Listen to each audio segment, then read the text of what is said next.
How to ask loved ones for help when you live alone.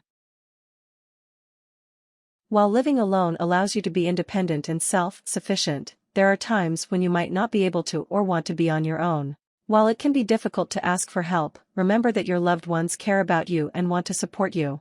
Think about your needs and how someone else can help you. Be gentle in your requests and how you ask for help.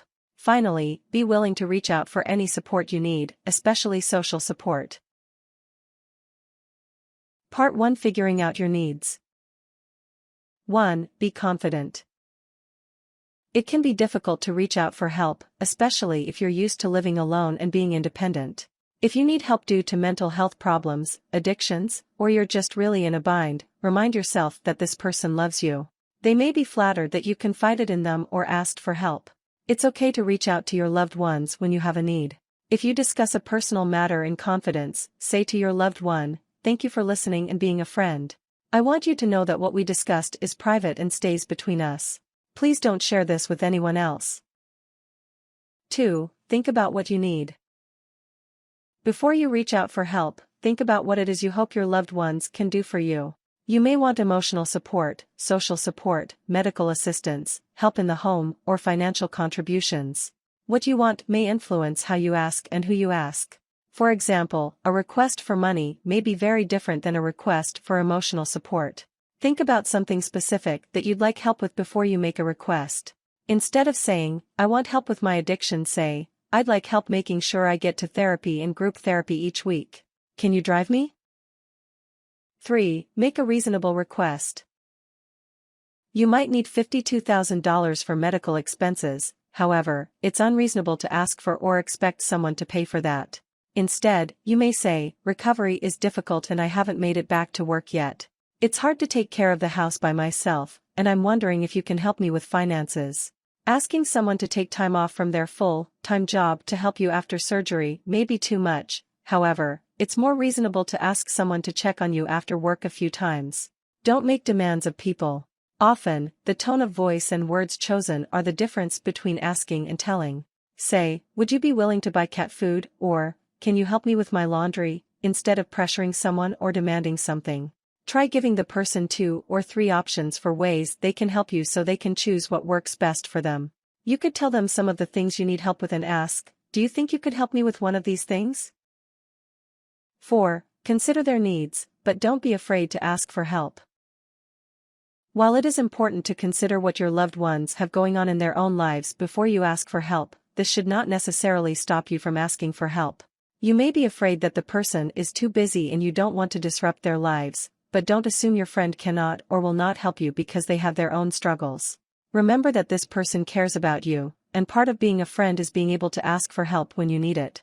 Just remember that they may not be able to help you, and that's okay. Consider how you might return the favor. If it's an hour-long drive for your loved one, consider offering something in return for their help, such as babysitting their kids or helping them in a way that they need it. If someone does agree to help you, be sure to express gratitude for their care and kindness. Part 2: Making your request. 1. Schedule a date. Whether it's a lunch or dinner date or a yoga class, find time to meet with a loved one in person. If you need help, it may be easier to ask over an activity than completely out of the blue. Don't make the meeting all about asking for help, but do use it as an opportunity to state your needs. Say, "Your friendship is important to me and I care about you deeply. This is why I'm hoping you'd be willing to help me." 2. Use technology. If getting together isn't possible, use technology to get in touch. While face-to-face interactions are better, technology can be a good substitute, especially if loved ones are far away. Write an email, send a text, or schedule a video call to your loved ones and let them know what's going on. You can say, "It's difficult living on my own, especially when I'm in need of help. Even though you're far away, I'm hoping you can help me." 3. Give some advance notice. If you're getting surgery and are asking for help with recovery, let your loved ones know ahead of time what you need. For example, you can say, "I need someone to drive me to and from my surgery in 2 weeks. Are you available?" Or, "It would be helpful if someone could give me my medications once I'm home." If your loved ones need to take time off of work, travel, or buy something, they should have time to prepare for these circumstances. 4. Ask multiple people. If you have a large request, consider asking several loved ones for help. For example, if you have a medical problem, reach out to several people to help you manage it. If you have daily appointments, have someone help you for one day each. This ensures that you get your needs met without relying too heavily on one person. Say, because I cannot drive, I need help getting to my regular appointments. Would you be able to drive me on Tuesdays? Part 3. Reaching out for social support. 1. Talk about it. Whatever you need help with, it can be cathartic to talk about it with someone you love. Think about someone who makes you feel safe and understood and reach out to them. Even if there's nothing the person can do to make the situation better, it can still be calming for you to talk about it. Be clear about what you want. If you just want a listening ear, say so. If you're looking for advice or another perspective, communicate that. This can help shape how the person responds to you. You can say, I'm feeling lonely and depressed, do you have time to talk? Or, I need some advice on dealing with insurance, do you think you could help? 2. Do activities together. Asking for support from friends and family may be as simple as inviting someone to join you for activities. If you feel lonely and want to try new things, enlist the support of a loved one. For example, go to a yoga class together or take a bike ride. Activities are a great way to spend time together, build friendship, and build your hobbies and skills. Make jewelry, learn a new language, or begin painting. You can also volunteer or join a gym. Consider, too, that these activities may help you expand your social circle further, especially if you don't know anyone locally. 3. Ask someone to check in on you. If you are sick, unwell, or in recovery, ask for a weekly or daily check-in. This can be a personal visit, email, phone call, or video call. Tell the person why you'd like to be checked on and what time would be best. Let them know any questions you'd like them to ask you or specific things to check in on. Say, it'd be helpful if you could check in on me each week.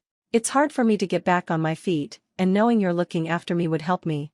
Even if you live far from loved ones, these check-ins can be helpful in feeling loved and supported from a distance.